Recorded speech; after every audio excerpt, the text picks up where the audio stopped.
नमस्कार, खबरें दिन भर में आपका बहुत बहुत स्वागत है। आप देख रहे हैं भारत टाइम्स। हरियाणा में पिछले लोकसभा चुनाव में शानदार प्रदर्शन करते हुए बीजेपी ने सभी 10 सीटें जीत ली, लेकिन प्रदेश में पिछले दिनों जिस प्रकार से राजनीतिक उथल-पुथल हुई है और सभी को इसका दौर जारी है, इस कारण बीजेपी के सामने पिछला प्रदर्शन दोहराना बड़ी चुनौती है।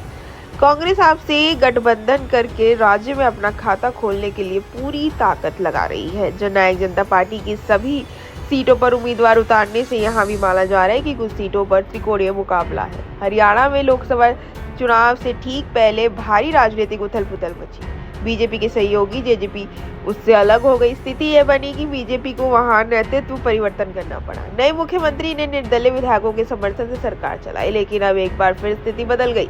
राज्य में लोकसभा चुनाव के कुछ ही महीनों के बाद विधानसभा चुनाव है। ऐसे में लोकसभा चुनाव का संदेश विधानसभा चुनाव में जा रहा है, इसलिए बीजेपी सतर्क है और विपक्षी दल भी अपनी पूरी ताकत लगा रहा है। हरियाणा 2019 के लोकसभा चुनाव में बीजेपी ने रिकॉर्ड मत हासिल किए, वहीं कांग्रेस का प्रदर्शन खराब रहा। वह महज 23% ही मत ले सकी। ठीक इसके 5 महीने बाद जब विधानसभा चुनाव हुए तो बीजेपी को स्पष्ट बहुमत नहीं मिला। उसमें 40 सीटें जीती और 7 सीटों का नुकसान हुआ, जबकि कांग्रेस का मत प्रतिशत 60% बढ़ा। उसने 28% वोट लेकर 31 सीट जीती और पिछले चुनाव की तुलना में 16 सीटों की बढ़त भी मिली। इसी प्रकार नई बनी सरकार जेजेपी ने भी 10 सीटें जीतने में सफलता प्राप्त की। जेजेपी की मदद से ही बीजेपी ने सरकार बनाई, लेकिन राजनीतिक नफा नुकसान के मद्देनजर जेजेपी अलग हो चुकी है।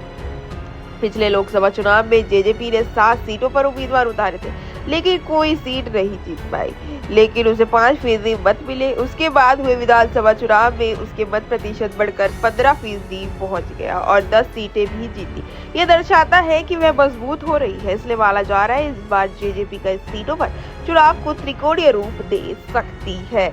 ऐसे ही तमाम खबरों को जानने के लिए हमारे साथ बने रहे। हमारे चैनल को लाइक करें, सब्सक्राइब करें और बेल आइकन दबाना बिल्कुल भी ना भूलें। सच दिखाते हैं और सच को देखने के लिए हमारे चैनल को लाइक करें, सब्सक्राइब करें और बेल आइकन दबाना बिल्कुल ना भूलें।